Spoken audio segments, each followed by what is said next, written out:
Présidente, le grand Roosevelt disait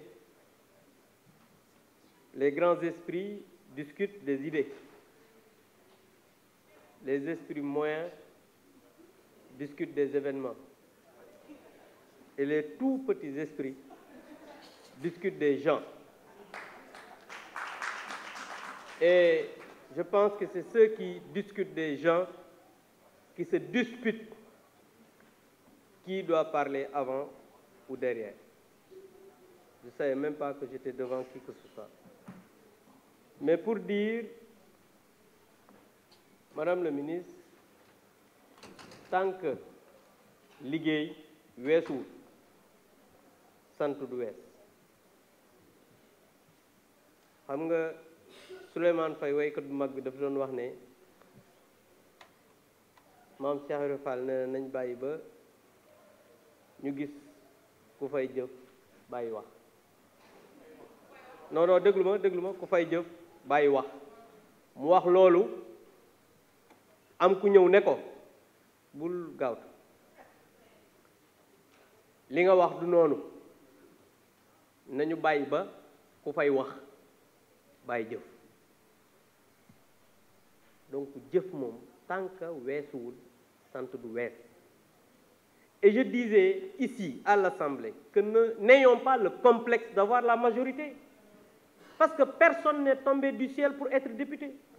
On est parti en campagne électorale. Nous avons une majorité pour le président de la République pour que nous puissions gouverner. Nous avons jaar ci benen waar ne dañoo bëgg bu leen jox président majorité ñu jox leen tuuti jox ñu lu bari kon sénégalais wolu wuñ leen. Donc cette majorité qu'on a eue dafay jàppale le gouvernement dans ce qu'il fait waaw su fekkee li ngeen di def baax na dañ naan leen baaxul li ngeen di def madame la ministre baax na ñu ngi leen di sant di leen gërëm. beneen mbir bi mooy dañu di wax tout le temps sama xarit bi wax sànq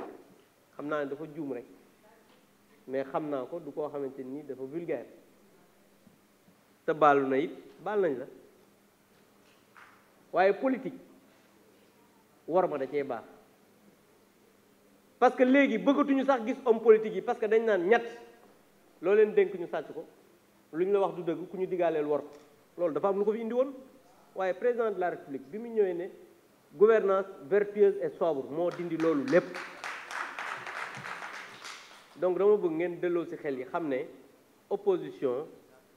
du calomnie tout le temps nekk opposition du nekk dans la délation tout le temps mais c'est nekk dans des propositions objectives di wax loo xamante ni nit mën na ko dégg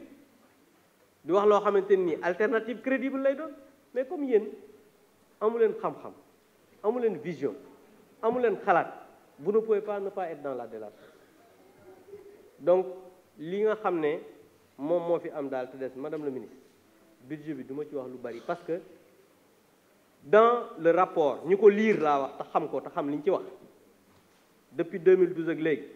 wax nga exactement ñaata emploi la ñu créé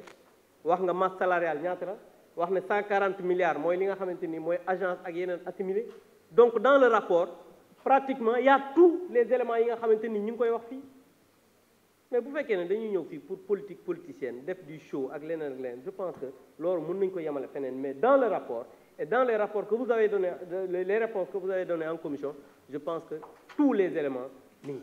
donc nous vous encourageons nous vous félicitons et le renouveau du service public bi nga xamante ni moo nekk au niveau de votre ministère c'est très important parce que nit booy dox di liggéey di wut lu bees dafa am loo xamante ni da nga koy indi loo xam ne day wuteeg li nga xam ne moo fi nekkoon mais au moins il y a quelque chose de nouveau boo xam ne am na au niveau de votre ministère donc nous vous félicitons nous vous encourageons